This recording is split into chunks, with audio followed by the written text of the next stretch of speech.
सो किताबगंज है ना, UPSC preparation days में है ना, I was in Delhi university. और मेरे एक बहुत अच्छे दोस्त थे, अंकुर भाई, अंकुर गोस्वामी। वो उस टाइम जेएनयू में थे। तो हम लोग बहुत सारा जो लिटरेचर से जुड़ा हुआ किताब होता है वो हम लोग बहुत बार अपनी लाइब्रेरीज में ढूंढने की कोशिश करते थे, तो वो मिलती नहीं थी। और हम दोनों के पास किताबों का बहुत अच्छा कलेक्शन हुआ करता था। तो किताबगंज हमने शुरू किया था अपने क्लास के लोगों के लिए कि वो कभी भी हमसे है ना लिटरेचर की किताबें ले जा सकते थे। और वो छोटा सा फेसबुक पेज था। लोग उसमें उसमें एक ज़माने में है ना एक पिंड पोस्ट था जिसमें किताबों का लिस्ट था, 100-150 किताबें थी। और वो हमसे रिक्वेस्ट कर सकते थे और वो पढ़ने के लिए ले जा सकते थे, मतलब फ्री ऑफ कॉस्ट। तो ऐसे करके किताबगंज हमने शुरू किया था एक लाइब्रेरी के रूप में। और फिर उसी टाइम धीरे धीरे है ना आई ट्राइड, मतलब यूपीएससी के तैयारी के दौरान लगने लगा कि I am losing touch with literature. तो आई डिसाइडेड कि I will write something every day. तो I started writing at least one poem या एक 4 लाइन, कुछ भी, पूरे दिन खत्म होते होते तक। मतलब इट बिकेम काइंड ऑफ एक टास्क मेरे लिए डेली कि अगर आज नहीं लिखा है तो सोने से पहले कुछ लिखना है। तो वहाँ से शुरू हुआ किताबगंज। उसके बाद और भी लोग थे। मेरी बेस्ट फ्रेंड थी प्राची, उसका भाई वॉज हैंडलिंग द इंस्टाग्राम। लेकिन धीरे धीरे लोगों की नौकरियां लग गई, लोग इधर उधर बिजी हो गए। तो लेकिन हम उसको चलाते रहे, लिखते रहे। अंकुर भाई आजकल इलाहाबाद में है। प्राचीज brother Prateek is in I guess Pune these days. तो अभी भी लोग जुड़े हुए हैं। लेकिन मोस्टली फिर वो होता है ना कि लोग अपनी लाइफ में थोड़ा बिजी हो गए। नाम क्यों नहीं लिखते हैं उसके पीछे कारण ये है कि हम, मतलब ये मेरा मानना ये है ना, ये भी हो सकता है कि आप डिफर करें, है ना। तो मेरा ये मानना है कि जब हम कविताएं किसने लिखी है ये जान लेते हैं ना, तो हम उस कविता को उसी पोएट के पर्सपेक्टिव से पढ़ते हैं।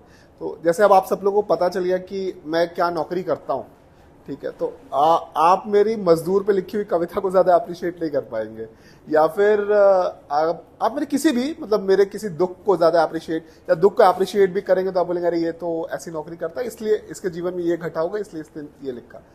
जब कोई राइटर एनोनिमस रहता है तो उसमें खासियत ये होती है उसकी रचनाओं की कि जो पढ़ने वाला व्यक्ति है ना उसका अपना इंटरप्रिटेशन निकाल सकता है ना, वो ज्यादा रिलेट कर सकता है। साथ ही साथ हम चाहते हैं ना कि मेरी कविताएं बहुत चोरी भी हो, ठीक है। मेरा ये मानना है ना कि लोग लिखने से पहले एक पहला फेज होता है लोगों का जब वो कविताएं चोरी करते हैं, है ना। जैसे अगर अननोन कविता है तो कोई अपने प्रेयस को, है ना, अपने बॉयफ्रेंड को, अपनी गर्लफ्रेंड को वो कविताएं भेज सकता है, मतलब ये बोलकर कि वो कविता उसने ही लिखी है। और चूंकि उसने ये चूज किया है कि ये कविता अपने प्रेयस के लिए, तो मेरा मानना है कि मेरे से ज्यादा अधिकार उस व्यक्ति का उस कविता के ऊपर है, क्योंकि उसने वो कविता चूज किया, ठीक है। दूसरा कि साहित्य है ना साझा होता है ना। मतलब अगर वो साझा नहीं होगा तो नष्ट हो जाएगा। हम एक कंटिन्यूअस सभ्यता से आते हैं, है ना। हम आज जो लिख रहे हैं, या हम जो आज बोल भी पा रहे हैं, है ना, ये भाषा किसी ने बनाई, उसमें जो शब्द है वो किसी ने बनाए। तो एक कविता को मैं सामने रखकर ये नहीं बोल सकता कि ये कविता मैंने लिखी है और आप लोगों ने नहीं लिखी। मेरा ये मानना है कि अगर मैं कोई कविता लिख रहा हूं तो हम सब ने लिखी है, इस सभ्यता ने वो कविता लिखी है। तो इसलिए बहुत बार किसी कविता के साथ नाम रिलेट करना बहुत अजीब सा लगता है, मेरे लिए बहुत अजीब सा लगता है ना। तो यूजुअली आई डोंट रिलेट जो पोएम्स लिखी गई हैं उसको अपने से। और मैं चाहता हूं कि ज्यादा से ज्यादा लोग वो कविताएं ले जाएं, है ना, उसको अपना बोले, है ना। मुझे कोई इशू नहीं है ना। अगर आप सोशल मीडिया पे भी मेरी कविताएं पोस्ट करते हैं तो आप अपने नाम के साथ भी पोस्ट कर सकते हैं, मुझे उससे भी कोई इशू नहीं है ना। तो क्योंकि उसी ढंग से है ना साहित्य का शायद विकास होगा। और given the age we live in, जो सोशल मीडिया और का एज है, क्रेडिट का बहुत ज्यादा इशू है लोगों को आजकल, है ना, कि लोग तो एनीहाउ वो क्रेडिट तो आपका चोरी होगा ही, ठीक है। तो ज्यादा सोचना नहीं है, आपको लिखना है क्योंकि आप लिखना चाहते थे, है ना। आपके पास एक भावना थी, है ना, आपने उसको लिख लिया, आप अच्छा फील कर रहे हैं, बस आपका उस कविता के साथ इतना ही संबंध है। उसके बाद अगर वो कविता कोई अपना कहना चाहे तो उसे भी पूरा हक होना चाहिए उसे अपना कहने का। तो इसीलिए यूजुअली क्या, I don't write my name. And फिर अभी जैसे मेरी ये किताब जो पब्लिशर ने फिर इसमें मेरा नाम ही हटा के किताबगंज ही लिख दिया। उसने बोला कि ज़्यादातर लोग आपका नाम जानते भी नहीं है ऐसे भी, तो किताबगंज लोग कम से कम सुने तो हैं, तो एटलीस्ट किताबगंज ही रहने दीजिए नाम के जगह पे। तो वो अच्छा लगता है, मुझे भी काफ़ी अच्छा लगता है कि लोग मुझे नहीं जानते, है ना। एंड आई फील कि I don't want to be known much, ठीक है। मैं चाहता हूँ कम से कम लोग मुझे जाने, है ना। और रवि भाई और हम वो बिल्डिंग के जिम में मिल गए थे गलती से तो that is how I landed up here, है ना। तो लेकिन तो इसलिए मेरा यही मानना है कि आप जो भी रचना कर रहे हैं ना, वो इस सभ्यता के लिए साझा रचना है ना। उसको सिर्फ अपने तक सीमित मत रखिए, है ना। उसको लोगों तक जाने दीजिए, है ना। और मे भी भविष्य में वो आपका नाम ना बचे, है ना। बट आपका नाम बचना कोई बहुत ज़रूरी घटना नहीं है इतिहास में, इस लंबे इतिहास में। कविताओं का बचे रहना बहुत ज़रूरी घटना है, क्योंकि हम जो कविताएं लिख रहे हैं ना, वो हमारे काल का है। अगर आज से 100 साल बाद किसी को ये पढ़ना होगा कि हमारे काल में लोगों ने कैसे प्रेम किया, है ना, लोगों को कैसे दुख हुए, है ना, तो वो उन कविताओं से ही पता चलेगा। तो हमारी हर कविता हमारे काल का इतिहास है ना। तो ज़रूरी नहीं है कि वो इतिहास किसने लिखा, बट वो हम सबका साझा दुख है।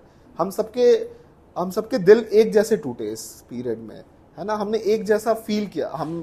चूँकि मेरा मेजर लाइफ अर्बन रहा है, तो ऑफकोर्स मेरी पोएट्री में वो रिफ्लेक्ट होता है ना। तो जो अर्बन दुख रहा होगा मेरे काल का, है ना, वो कविताओं में है, और वो हम सबका है ना। अगर कोई रूरल बैकग्राउंड से है तो वो ग्रामीण जीवन में जो दुख रहे होंगे इस काल के, वो उसको ज़्यादा अच्छा लिखेगा, और वो सबका दुख रहेगा। और इतिहास के लिए, है ना, इतिहास के पास आम लोगों के लिए कभी वक्त रहा ही नहीं, है ना। इतिहास कभी भी आम लोगों का नहीं रहा। आम लोगों का इतिहास हमेशा कविताओं में रहा है ना। अगर आपको 1900 में लोग क्या फील करते, 30s में क्या फील करते थे, तो आपको उस काल का साहित्य पढ़ना पड़ेगा, है ना। तब आपको समझ में आएगा, अच्छा रविन्द्रनाथ टैगोर को ऐसा दुख हुआ था, या प्रेमचंद ऐसा सोचते थे, है ना। और ये कोई इतिहासकार आपको बता ही नहीं पाएगा, आपको साहित्यकारों के पास ही जाना पड़ेगा। तो इसलिए, है ना, मान लीजिए रविन्द्रनाथ टैगोर की कविताएं हमें नहीं पता होती कि वो टैगोर की कविताएं हैं, तब भी वो कविताएं उतनी ही महान होती, और तब भी वो कविताएं उस पीरियड का दुख और सुख संजोए होती। तो that is how I believe कि नाम का ज़्यादा महत्व नहीं होना चाहिए, कवि के नाम का ज़्यादा महत्व हमेशा कविताओं का होना चाहिए। कविताएं बची रहें वो ज़्यादा अच्छी बात है, और कवि बचा रहे, कवि तो ऐसे भी मर जाएगा, है ना। तो कवि बचा रहे ना रहे, उसका नाम बचा रहे ना रहे, वो कभी भी महत्वपूर्ण नहीं होता। कविताओं का बचा रहना हमेशा ही ज़्यादा महत्वपूर्ण रहेगा।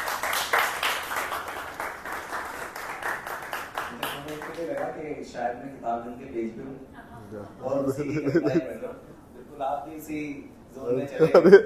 But really good, like it's a fiction for us, because जो हम कर रहे हैं, इनफैक्ट इंद्रा जी एक कविता पढ़ रहे थे कि वायरल, जो आजकल लोग वायरल होना चाहते हैं, बट वो एकदम बिल्कुल कॉन्ट्राडिक्ट भी करता है स्टेटमेंट के एग्जैक्टली पोम्स का हमारे नाम के साथ ना रहना भी कितना इंपॉर्टेंट है। Thank you Prashant ji for sharing it. और वन ऑफ द क्वेश्चंस था मेरा आज की लिस्ट में इस बात पे भी कि कविता पे अधिकार किसका होता है। कविता, बिकॉज एक पोएट जब लिखता है वो होता है उसके पर्सपेक्टिव से, लेकिन जब मैं कविता पढ़ता हूँ, प्रीति जी आपने कविता अपनी माँ के लिए लिखी होगी, बट जब मैं उस कविता को मैं पढ़ता हूँ तो maybe I relate to that poem in another way, मैं उसे कुछ और पर्सपेक्टिव से सोचता हूँ या महसूस करता हूँ। तो कविता किसकी रह जाती है प्रशांत जी आपके ओपिनियन के हिसाब से, लिखने वाले की या पढ़ने वाले की? एक है ना, एक बहुत छोटी सी कहानी है, ठीक है। मतलब एक है ना, जब हम कॉलेज में थे तो एक गुलजार की कविता है, उस दिन मेरे टेबल पे बैठे बैठे तुमने मेरे सिगरेट के पैकेट पर एक पौधे का स्केच बनाया था, आकर देखो आज उस पे फूल आए हैं। तो ये कविता इतना सुंदर लगा हमको कि हमें ना बहुत बार डिबेट करते हैं, हम लोग दिल्ली यूनिवर्सिटी में बहुत बार अलग अलग लोगों से डिबेट करते हैं कि सिगरेट का पैकेट का क्या मीनिंग है। तो मे बी सिगरेट का पैकेट इंडिकेट्स कि उसमें कुछ बुरी चीज़ थी, उस लड़की ने वो स्केच बनाया, और आज वो नहीं है इसलिए वो कह रहा है कि आकर देखो आज फूल आए हैं, है ना। तो हर बार लोग अलग अलग मीनिंग एट्रीब्यूट करते थे। फिर कॉलेज के सेकेंड ईयर में कभी रेखता वेखता हुआ तो हम लोग वहाँ गए, और गुलजार का सेशन था, वो इनिशियल डेज ऑफ रेखता था। तो हम लोग ये क्वेश्चन लेकर गए थे कि हम लोग पूछेंगे इस कविता का क्या मीनिंग है। और स्ट्रेंजली जो स्टेज पे जो एंकर थे उन्होंने ये पूछा कि मैंने ये कविता पढ़ी है, इसका मीनिंग क्या है।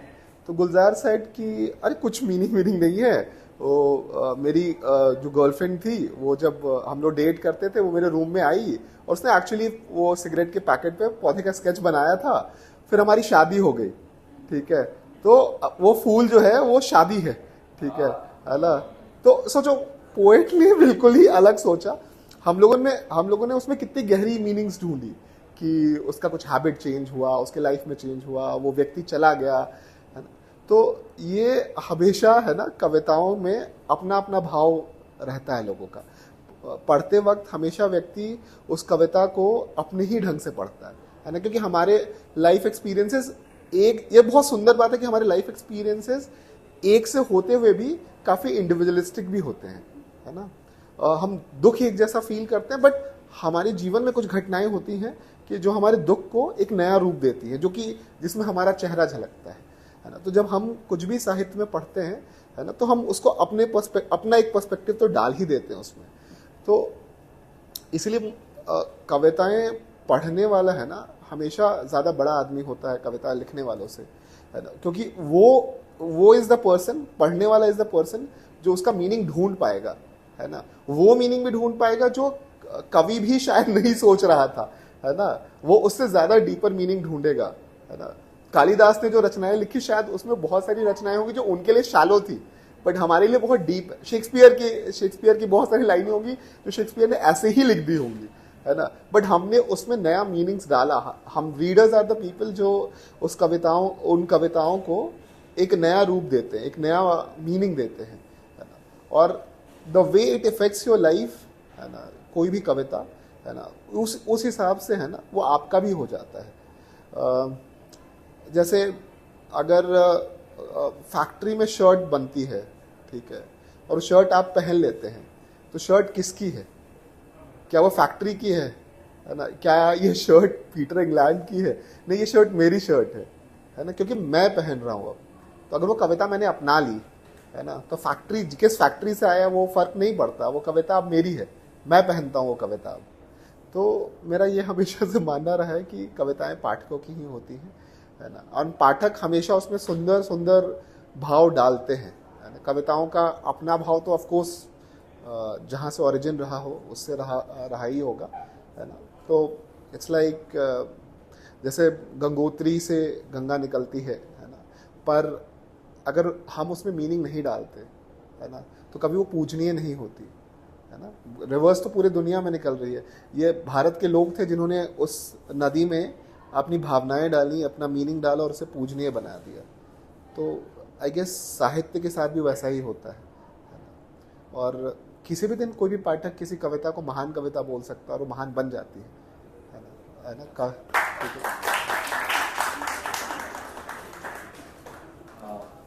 Very well. सो अभी हम आते हैं इस रास्ते से एक फफूंद की तरफ। एक तो फफूंद किसी किताब का नाम होना बड़ा एक यूनिक टाइटल लगता है मुझे। शायद मैं कभी किताब लिखता तो मैं शायद फफूंद नाम लिखता। तो एक पहला पार्ट सवाल का ये है कि वाई फफूंद। दूसरा, मैंने किताब पढ़ी, थैंक्स आपके पास किताब बची थी और मुझे मिली, वो मैंने पढ़ी और इसमें ना दो चीजें हैं। मुझे ऐसा लगता है कि वो फफूंद उन चीजों के बारे में बात करती है जो हम इग्नोर करते हैं।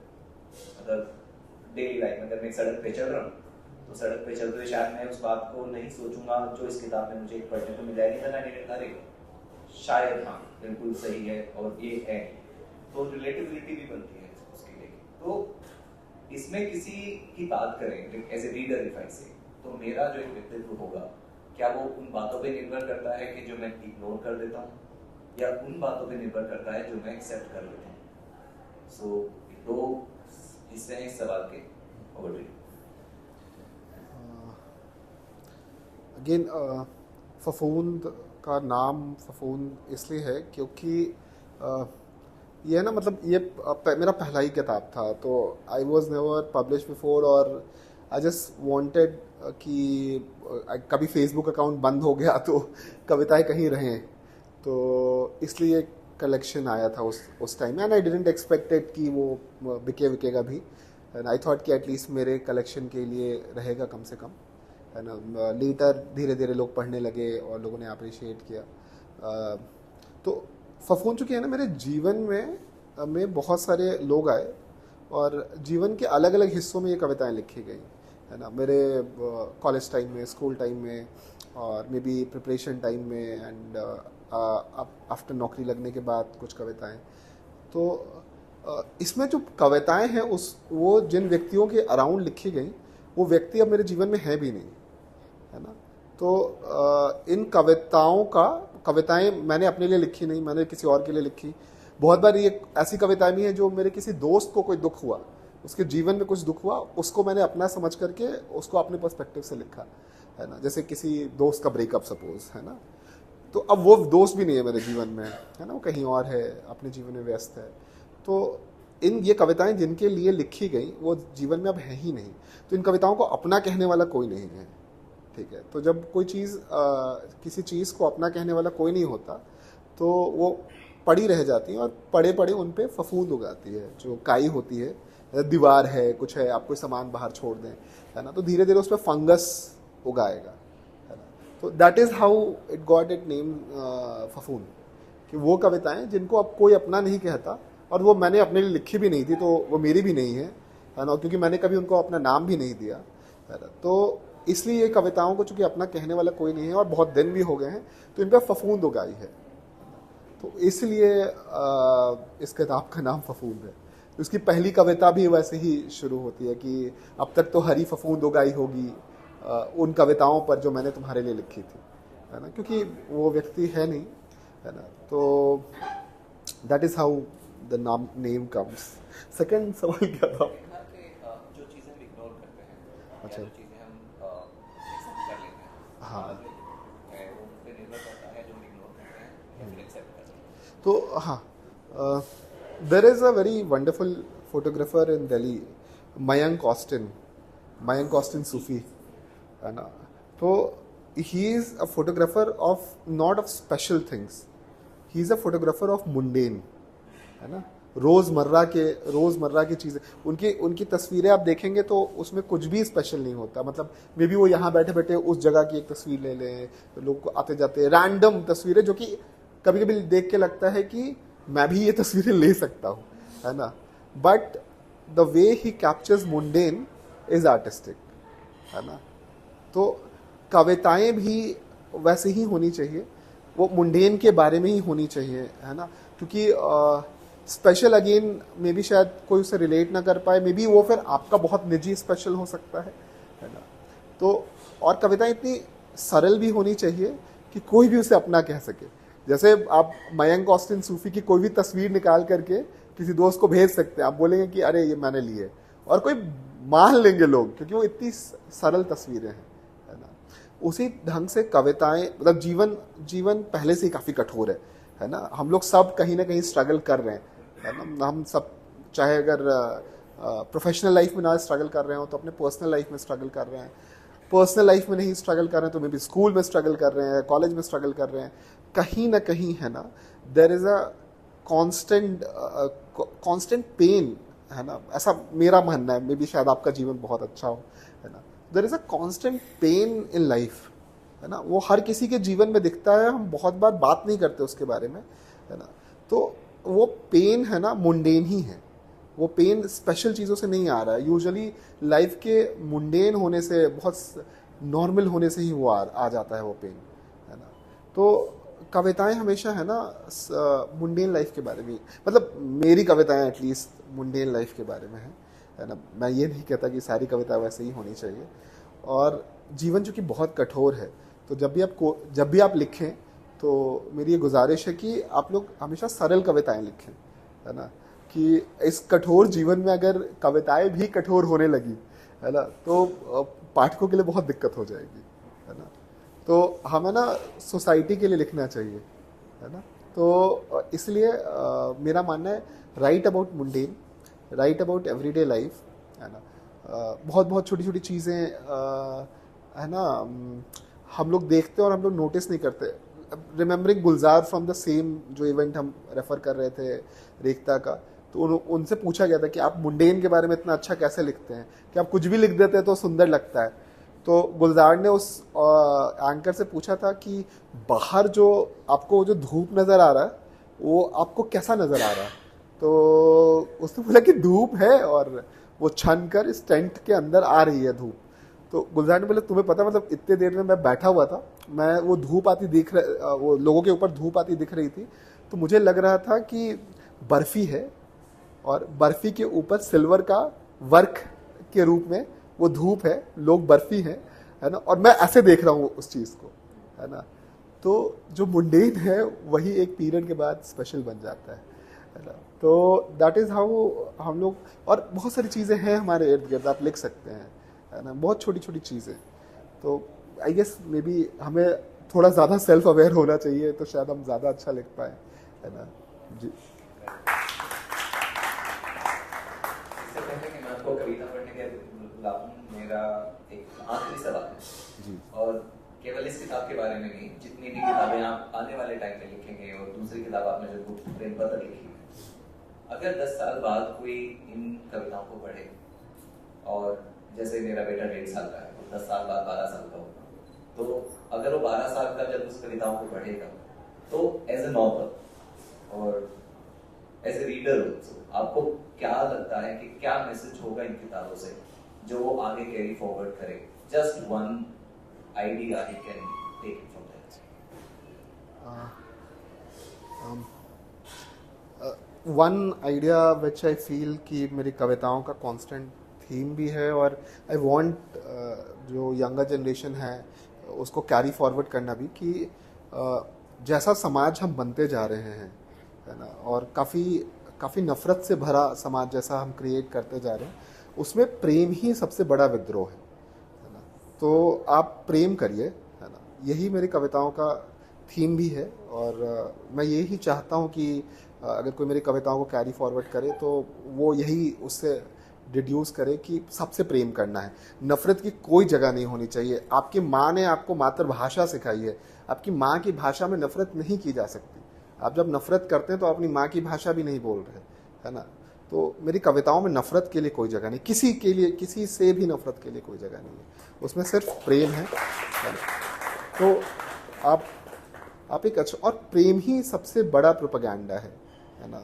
जब भी हमारे देश में कुछ भी दिक्कत होगी भविष्य में भी, है ना, तो जो व्यक्ति प्रेम कर रहा होगा ना, he will be the solution to that, है ना। जो प्रेम में होगा वही देश के उस टाइम की प्रॉब्लम्स को भी समझेगा, है ना, वही रेवोल्यूशंस भी लाएगा, है ना। वो प्रेम विहीन व्यक्ति है ना, काफ़ी झुक जाता है ना, सरकारों के सामने, तानाशाहों के सामने।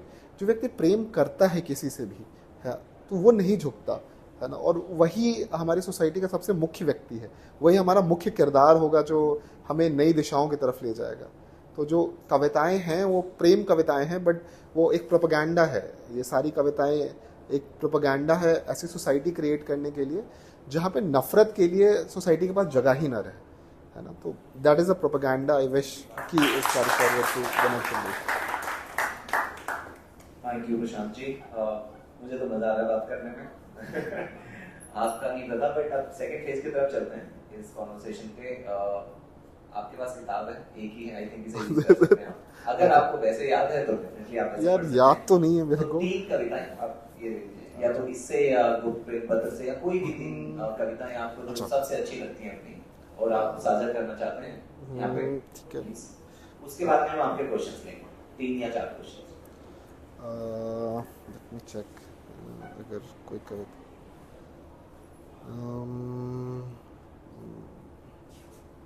नॉट श्योर,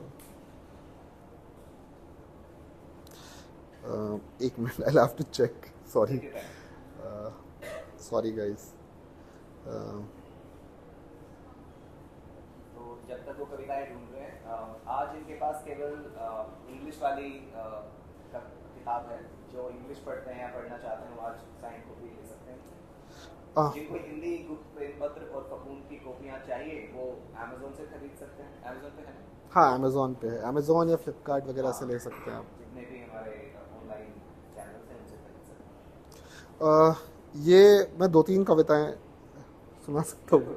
ठीक है, तीन ठीक कविता। ठीक है। ये कविता है जो मेरे ये कविता है ना जो मैं बस इसलिए चूज़ करता हूँ, मेरे एक सीनियर हैं, वो Tushar Dhawal is also a great poet and his work has been translated to several languages. उनको ये कविता पर्सनली काफ़ी पसंद है। ठीक है, तो जब भी कोई कविता इधर कोई सुनाने कहता तो मैं सबसे पहले यही कविता सुनाता हूँ। तो ये कविता ऐसे है। मेरी मौत किसी शहर और काल में नहीं होगी। मेरी मौत किसी शहर और काल में नहीं होगी। मैं मरूंगा पहले व्यक्तियों के भीतर। मैं मरूंगा पहले व्यक्तियों के भीतर जिनकी कोई गलती ना थी। उनके शरीर तो दफ्तरों में पहले ही तोड़े जा चुके थे और उनकी हड्डियों में इतना दर्द था कि किसी को सहेज रख पाना मुश्किल था। मैं मरूंगा पहले घटनाओं के भीतर जो इतना घर कर गईं मेरे भीतर कि जगह ही नहीं बची मुझ में मेरे अस्तित्व के लिए। मैं मरूंगा पहले उम्मीदों में। मैं मरूंगा पहले उम्मीदों में जिसने मुझे सिर्फ इसलिए जीवित रखा कि मैं एक दूसरा दर्द भी देख सकूं।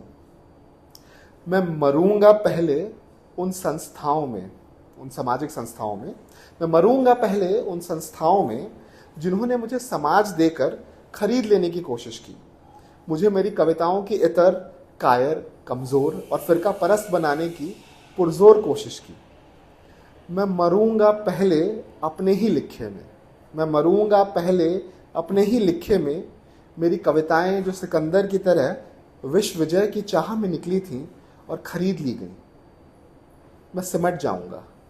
मैं सिमट जाऊंगा आखिरकार एक पुष्प में।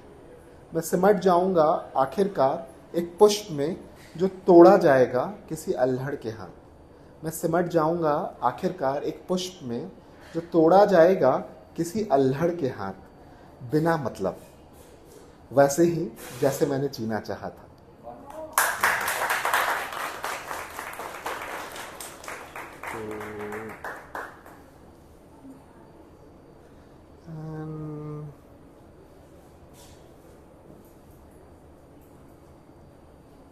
सॉरी,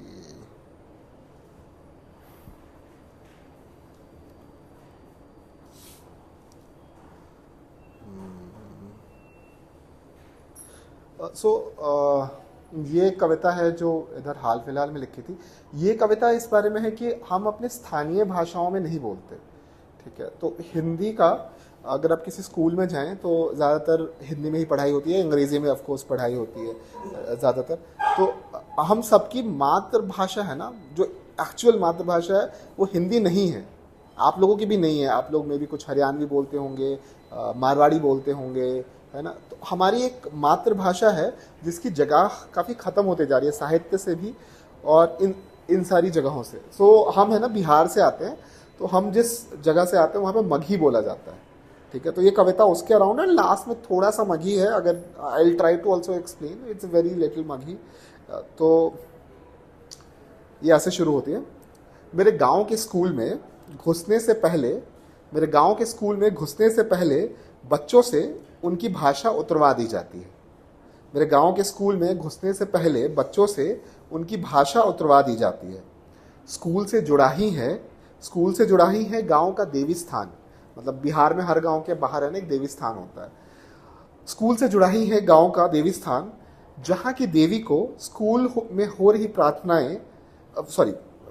से जुड़ा ही है गांव का देवी स्थान, जहां की देवी स्कूल की प्रार्थनाओं को समझने की पुरजोर कोशिश करती है, क्योंकि देवी ऑफ कोर्स वहीं की भाषा बोलती है। मेरे गांव के स्कूल में घुसने से पहले बच्चों से उनकी भाषा उतरवा दी जाती है। स्कूल से जुड़ा ही है गांव का देवी स्थान, जहां की देवी स्कूल की प्रार्थनाओं को समझने की पुरजोर कोशिश करती है।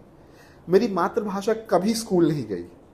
नेता बताते हैं कि हमारी जुबान की औकात भाषा बनने के लायक है ही नहीं, बोली भर है। मेरी कविताएं मेरी माँ को समझ नहीं आती। सो माई मदर स्पीक्स मगही। ठीक है, तो वो ज़्यादा पढ़ी लिखी नहीं है।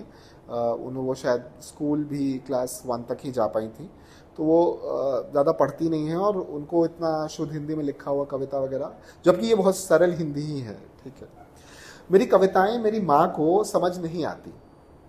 जितनी कॉपियां बिकी हैं मेरी किताबें, एक भी प्रति मेरे गांव में किसी ने नहीं पढ़ी। भाषाओं में सुंदर तो है सब कुछ, भाषाओं में सुंदर तो है सब कुछ, पर उसमें पसीने नहीं बहा करते। मेरे खेतीहर पूर्वजों के पास बाढ़ और सूखे के बीच अपनी लिपि और कहानियां संग्रहित करने का वक्त कहाँ था। तो मगही को भाषा का स्टेटस नहीं मिलने का मेजर रीजन है कि जैसे कि उसके पास अपना स्क्रिप्ट नहीं है, अपना लिटरेचर भी नहीं है ना। तो जो बोलियां होती है ना, वो इतने खेतीहर लोगों की बोलियां थी कि वो उनके पास टाइम ही नहीं था, वो इतने गरीब थे, इतने बिजी थे अपने जीवन में कि मतलब भाषा है ना इलीट्स का काम रहा है हमेशा, है ना। वो इलीट्स जो बोलते थे वो बच जाता था। तो जो बोलियां होती हैं उसमें ये स्पेस नहीं था उन लोगों के पास। भाषाओं में सुंदर तो है सब कुछ, पर उसमें पसीने नहीं बहा करते। मेरे खेतीहर पूर्वजों के पास बाढ़ और सूखे के बीच अपनी लिपि और कहानियां संग्रहित करने का कहाँ ही वक्त था। एक रोज मेरे गांव में एक आखिरी मगही बुढ़िया, मतलब when सब लोग भूल जाएंगे वो भाषा, एक रोज मेरे गांव में एक आखिरी मगही बुढ़िया पूछेगी किसी बच्चे से, आई बउआ किन्ने जेते ही, और उसे कोई जवाब नहीं मिलेगा। शायद सिर्फ ग्राम देवी और वो बुढ़िया आपस में बातें करेंगे तब।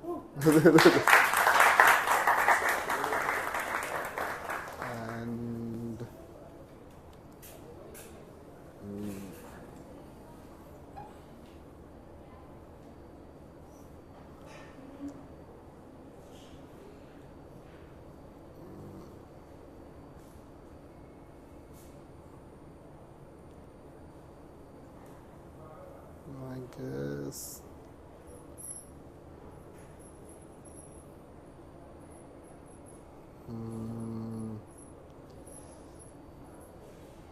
sorry guys। हाँ, इस किताब से भी पढ़ सकते हैं। आई गेस इसकी जो पहली कविता है बहुत छोटी सी 4 लाइनें हैं कि अब तो शायद हरी फफूंद उग आई होगी उन कविताओं पर जो लिखी थी मैंने तुम्हारे लिए। फफूंद तरीका है प्रकृति का उन अनाथ चीज़ों को अपनाने का जिन्हें किसी ने अपना कहने से इनकार कर दिया।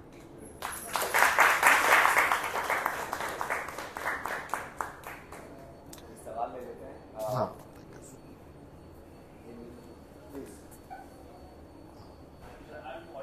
हाँ हाँ प्लीज प्लीज प्लीज भाई, और सर मत भूलिए भाई प्लीज। हाँ ठीक है। आप और आपके बारे में मैंने कुछ फ्रेंड्स से सुना हुआ है, शायद आप एक को जानते हो, अहमद खान शुभांकर वत्स। हाँ हाँ और बॉम्बे में अस्थाना सर विमलानी मैम। आज हाँ हाँ उत्कर्ष अस्थाना ना। हाँ उनमें मेरे बहुत क्लोज फ्रेंड है, राइटर है कैलाश शादाब। हाँ सिडनी में लिखते हैं, सिडनी में सर लिखता हूँ। और दूसरा ये भी पता चला इवनिंग में आप कविता पढ़ने जा रहे हैं। हाँ वो संजना जी के यहाँ ना। हाँ तो मैंने बाद में यहाँ पर देखा कि आपने आपकी मुलाकात की, तो बहुत शुक्रिया कि आपको सामने देख पा रहा हूँ।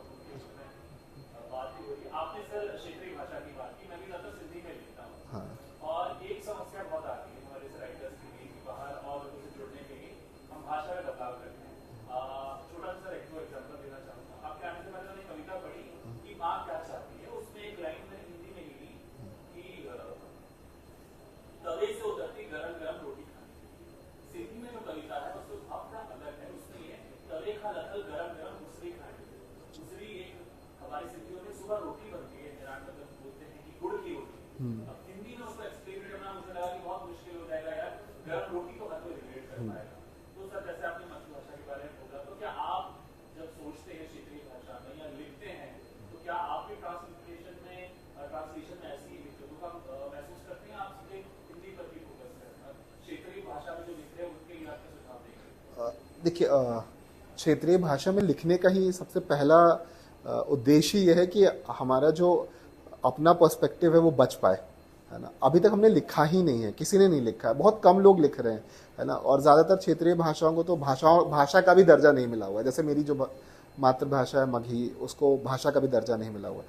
तो उनका जो रीजनल पर्सपेक्टिव है वो तो ऑफ कोर्स ही हर क्षेत्र में है ना, अपना कल्चरल प्रैक्टिस है ना, वो सारा रिकॉर्ड ही नहीं हुआ है कहीं पे, है ना, और वो अनरिकॉर्डेड चला जा रहा है, वो चीज़ें खो भी जाती हैं बीच में, है ना, और वो जब तक लेखक लिख के बचाएंगे नहीं, आई नो कि उसके ज़्यादा रीडर्स भी नहीं होंगे, है ना, क्योंकि उस रीजन के ही लोग वो भाषा अब नहीं पढ़ते, है ना, लेकिन वो पर्सपेक्टिव बचाना बहुत ज़रूरी है ना। तो हम भी मगही में है ना इधर ही लिखने की कोशिश स्टार्ट की, और आई वोंट से कि मेरा मगही बहुत अच्छा है क्योंकि हम पर्सनली काफ़ी, मतलब I was the youngest child, तो जब तक हम पैदा हुए मेरे पापा की नौकरी वोकरी लग चुकी थी, तो हम अपना जीवन शहरों में ही बिताए हैं, और मेरी जो भी मगी है वो मेरी मदर और फादर कभी घर में बोले या गांव गए तो सीखा, है ना, उतना ही है।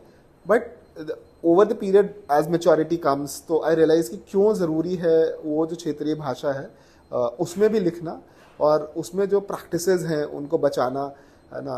और जैसे आपने जैसे बताया, जैसे एक प्रैक्टिस होता है मेरे गांव में होलैया, है ना, होलैया होता है कि होलिका दहन के दिन है ना, पूरे दिन बच्चे एक बॉल बनाते हैं पेट्रोल का, है ना, और उसको जलाते हैं और उसको ऐसे घुमाते हुए है ना नदी तक ले जाते हैं, और जो कि पहले पूरा गांव में अंधेरा होता था, तो छत से आपको लगता था कि मतलब फायर बॉल्स है ना ऐसे रोटेट कर रहे हैं रैंडमली सड़क पे। तो अब होलैया का हिंदी में कोई शब्द ही नहीं है होलैया के लिए, वो गांव में लोग बोलते हैं कि वो होलैया है वो, है ना। तो ये प्रॉब्लम तो हमेशा ही रहेगा। तो इसका सोल्यूशन ये है कि हम अपनी क्षेत्रीय भाषाओं में ज़्यादा से ज़्यादा लिखें, और आप हिंदी में भी लिखिए, हम ये नहीं कह रहे हैं हिंदी में मतलब हम खुद ही हिंदी में लिख रहे हैं, है ना, लेकिन आप कोशिश करिए, हर कोई, है ना, आप जो भी क्षेत्रीय भाषा आपके घर में बोली जाती है 4 लाइन ही लिखिए, ठीक है, एटलीस्ट कुछ तो बचा पाए हम लोग, है ना, 4 लाइन 8 लाइन जो भी लिख पाते हैं आप, जितना भी आता है उतना लिखना चाहिए। And I would also suggest कि अगर आप क्षेत्रीय भाषा में अच्छा लिख सकते हैं, ठीक है, तो क्षेत्रीय भाषा में ना बहुत सारा जॉनर लिखा ही नहीं गया, अगर कुछ थोड़ा बहुत लिखा भी गया है, तो जैसे मगही में आई डोंट थिंक कि साइंस फिक्शन लिखा गया है, ठीक है, या सिंधी में साइंस फिक्शन नहीं लिखा गया है, तो आई वुड रियली लव कि आप अगर कभी सिंधी में एक छोटी सी कहानी लिखे साइंस फिक्शन की, है ना, तो या अर्बन लाइफ पे सिंधी में लिखा ही नहीं गया होगा, क्योंकि मॉडर्न अर्बन लाइफ में कोई नहीं लिख रहा होगा सिंधी में, है ना, तो आई विल रियली वांट कि आप कोई अर्बन लव स्टोरी लिखें और वो सिंधी ही में हो, है ना। तो ऐसा बहुत सारा जॉनर्स है जो कि क्षेत्रीय भाषा में अनटच्ड है ना, तो वो ज़रूर ट्राई करिए। और अगर आपकी जो क्षेत्रीय भाषा है उसको भाषा का दर्जा मिला हुआ तो ज़रूर लिखिए, है ना। अगर आप कभी आपको साहित्य अकादमी अवार्ड वगैरह बहुत जल्दी मिल जाएगा उसमें, क्योंकि ज़्यादा लोग लिख ही नहीं रहे, है ना। तो जैसे बिहार में मैथिली है, मैथिली को दर्जा मिला हुआ है, तो मैथिली में फिर भी कम लोग लिखते हैं, है ना। तो कोशिश करिए, और मे बी आप लिटरेचर क्रिएट करेंगे ना अपनी भाषा का, तो आज से जैसे इफ़ आई स्टार्ट राइटिंग कुछ मगही में, है ना, तो मे बी आज से 100 साल बाद मगही के लोग ये क्लेम कर पाएंगे कि हमारे पास लिटरेचर है, हमारा लिटरेचर 100 साल पुराना है, 100 साल पहले there was this random guy who wrote this, then और किसी ने लिखा, तो वो लिटरेचर और वो हिस्ट्री क्रिएट करना हमारा ही काम है। तो आई वुड रियली लव कि आप हर कोई क्षेत्रीय भाषा में लिखें। एंड एक विच आई ऑलवेज से कि आप सब लोग लिखिए प्लीज़, मतलब आई एम नॉट श्योर कि जितने लोग आए हैं यहाँ पे वहाँ पे कितने लोग लिखते हैं, हर कोई लिख सकता है ना, लिखना कोई बहुत भारी चीज़ नहीं है, ठीक है। आपके जीवन में कुछ घटित हो रहा है, लिखिए। हम लोग उस काल में हैं जब सबसे ज़्यादा लिखा जा रहा है ना। बहुत लोगों को बहुत दिक्कत है इस चीज़ से, क्लासिकल राइटर्स को बहुत दिक्कत है कि अरे हर कोई लिखता है। मेरा मानना है हर किसी को लिखना चाहिए। बहुत सालों तक हर कोई नहीं लिख पाया, ठीक है, this is the first generation जहाँ पे हर किसी को अधिकार है लिखने का। और खासकर तो I would request female colleagues here कि आप लोग तो ज़रूर ही लिखिए, क्योंकि महिला पर्सपेक्टिव से चीज़ें लिखी ही नहीं गई हैं साहित्य में, खासकर हिंदी साहित्य में तो लिखी ही नहीं गई, बहुत कम लिखी गई हैं। तो आपका अपने एक्सपीरियंसेस लिखना बहुत ज़रूरी है, ठीक है। तो हर किसी को लिखना चाहिए, प्लीज़ आप हर कोई लिखिएगा, ठीक है। अलग से सेशन रखना चाहिए प्रशांत जी के साथ, जहाँ पे हम 2 घंटे में सवाल जवाब करें और सुनते रहें। I think let's do one thing. I'm keeping this section be short.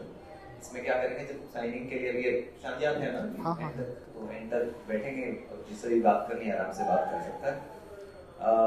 तो अभी के लिए just one question, but in the end you meet Prashant ji and ask whatever you want to ask.